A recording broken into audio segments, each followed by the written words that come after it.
Hello everyone and welcome to the measures of center tendency or measures of location. The measures of central tendency or location, they describe the center of typical value of data set. It helps to summarize large data set using a single value such as mean or median. And it helps to answer some questions such as what is a typical representative value. All right?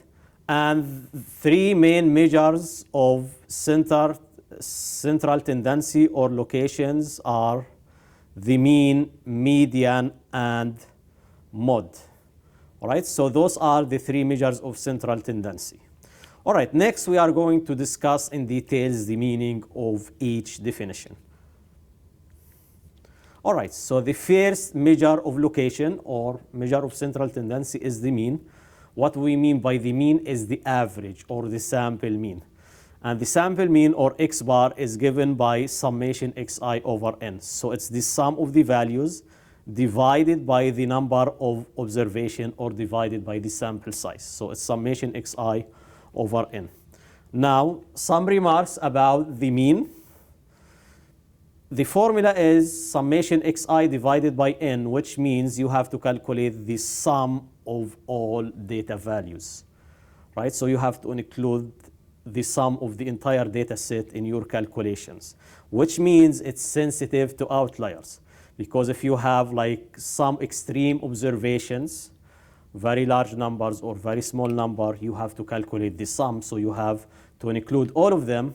And this is why it's sensitive to outliers. Usually we use the mean if we have like normally distributed data or symmetric data. We should use the mean as the measure of location or measure of central tendency. The second measure of central tendency is the median. The median is the middle data value when the data is ordered. So be careful when you calculate the mean, make sure that your data is ordered from smallest to largest.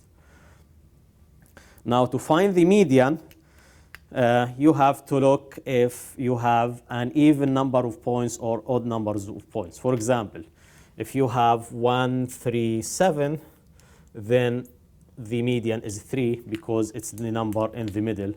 However, if you have 1, 3, 5, and 8, here we have an even number of points, so the median is the average of the two middle values. So 3 plus 5 divided by 2 is 4. So the median in this example is 4. So the median is resistant to outliers. Why? Because if this is 8 or 80, the median doesn't change, right? So the outliers don't affect the median because the median is the center of the data or the number in the middle. So it's not sensitive to outliers comparing to the mean. We prefer to use the median when we have outliers or when we have like skewed distribution.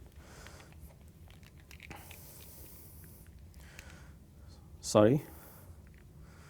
The third measure of central tendency is the mode. And the mode is the value that occurs the most frequently in the data set.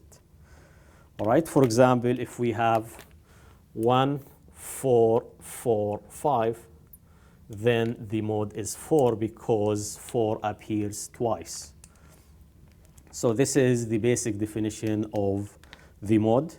A good notation about the mode is can be used for categorical data. All right, what I mean by categorical data is, for example, suppose we have different measures like math, engineering, math, computer science, and math.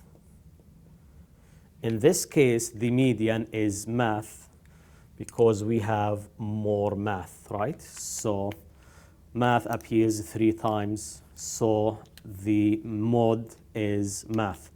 there is no way to find the median and mean because here we don't have numbers. So if we have categorical data or nominal data, the only measure of central tendency is the mode.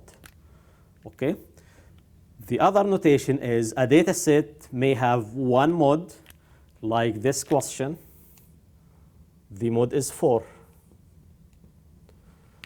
No mode or more than one, for example, if we have 1, 1, 3, 4, 4. In this case, we have two modes. 1 and 4 are the modes. Or no mode. So in this scenario, 1, 3, 7, we don't have mode. Now, for any data set, there is only one mean, one median, but we may have one mode, like this example, more than one mode, or no mode. Okay? Again, the mode is used when we have categorical or nominal data.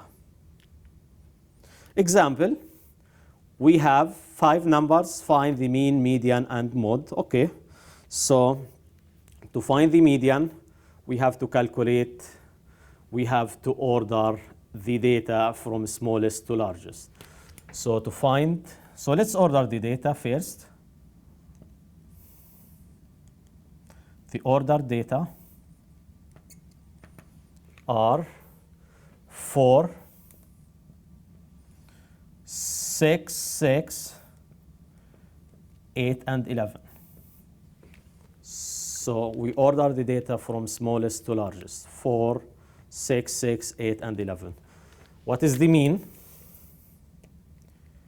The mean is the average of those numbers, or we can say summation xi divided by n, which means 4 plus 6 plus 6 plus 8 plus 11 divided by 5. We have 5 observations. So we have 24 plus 11, 35. So 35 divided by 5 is 7. So the mean is 7. The mode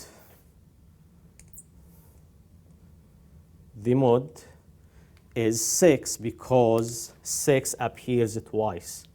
It has more frequency, so the mode is 6. The median is the number in the middle. Because we have 5 numbers, we have an odd number of observations. It's very clear to see that 6 is the number in the middle, which is the median. So the median is 6. All right, so this is how we find mean, median, and mode. All right, next we are going to answer this question. Which measure should we use? Should we use mean, median, or mode? I mentioned before that if we have skewed data or outliers, we should use the median because the median is resistant to outliers, right? So if you have asymmetric distribution, we should use mean. So the mean is best for symmetric data. However, it's sensitive to outliers or extreme observations.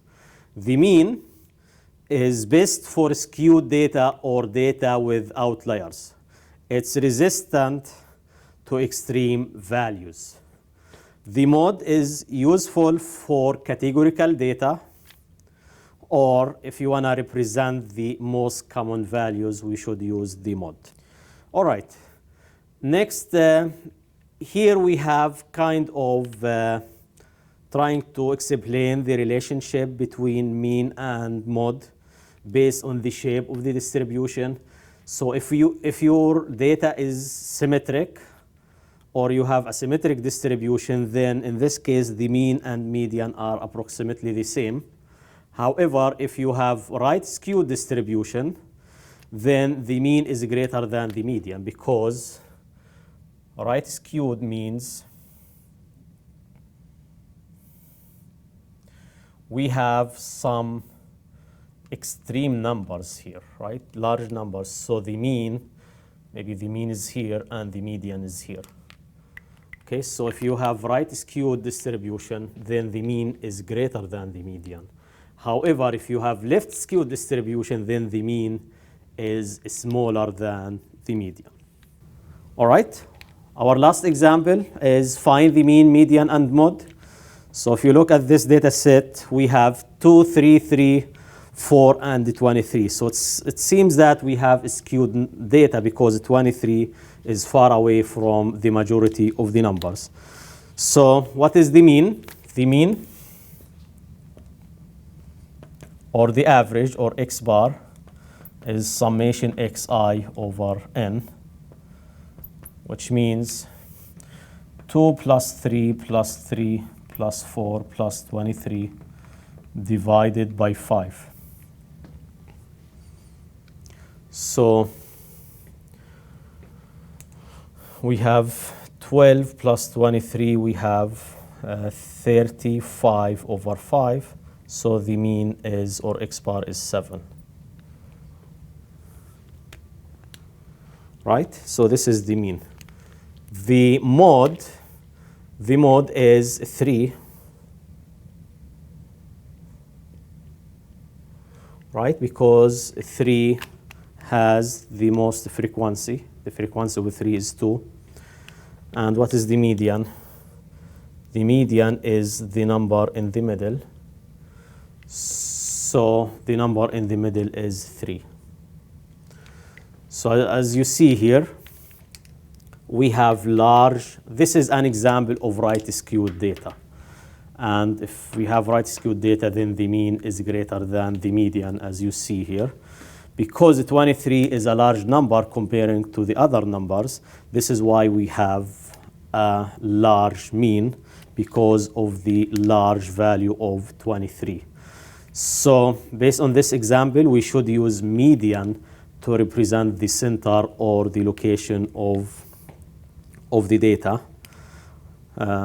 So the mean is not the preferred measure of location, because the mean is greater than all of the points except 23. So it's not a good representation, right? So the best measure of central tendency here is the median, not the mean. All right, so I hope this is clear, and thank you very much for watching the measures of location.